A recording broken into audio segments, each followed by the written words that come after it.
MQM ने तो सारी हैट्रिक कर दी, उन्होंने तो पीटीआई की सारी सीटें उठा ली। और तीसरी पार्टी है पीपल्स पार्टी, नून लीग और एमक्यूएम।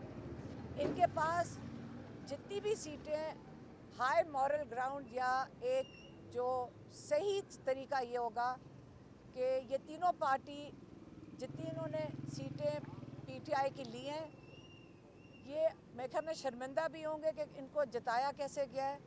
अब लाहौर की सीट है ओन चौधरी, एक तरफ सलमान नकम राजा जो 80,000 वोट से जीते हुए थे, उनको हरा दिया गया। तो इस किस्म की जो सीटें ये वापस कर दें। मरियम नवाज़ हार गई थी, शहबाज शरीफ हारे हुए हैं, नवाज़ शरीफ खुद हारे हुए हैं।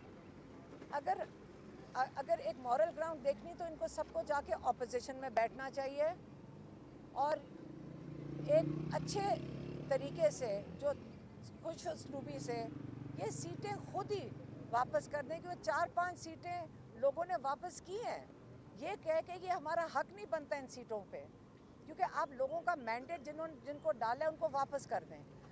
और उन्होंने जो सबसे ज़्यादा और जिन पे उनको खुशी भी और उन्होंने शुक्रिया अदा किया, क्योंकि उनका आखिरी पैगाम 6 तारीख को पोलिंग एजेंट्स के लिए था और ये पैगाम उन्होंने ख़ास भेजा उन पोलिंग एजेंट्स के लिए जिन्होंने बड़ी मुश्किलात के तहत अपने फॉर्म 45 प्रिसाइडिंग ऑफिसर से निकलवाए थे। ये सारा डाटा अब अपलोड हो रहा है सोशल मीडिया पे और बेहतर ये होगा कि जो बाहर दुनिया देख रही है, सारी दुनिया ने पहचान लिया है कि यह धांधली हुई है और एक ही रास्ता है, उसको अपनाया जाए, ये वोट वापस किए जाएं, जिन लोगों के वोट लिए गए हैं उनका मैंडेट वापस किया जाए। क्योंकि आगे जाके यही लोग जिनका वोट लिया गया है उनका, अगर वो ये ना हो कि वो अपना वोट वापस मांगने के लिए सड़कों के ऊपर आ जाएं। ये इनका आखिरी मैसेज है। कोई सवाल है? आज कोई सवाल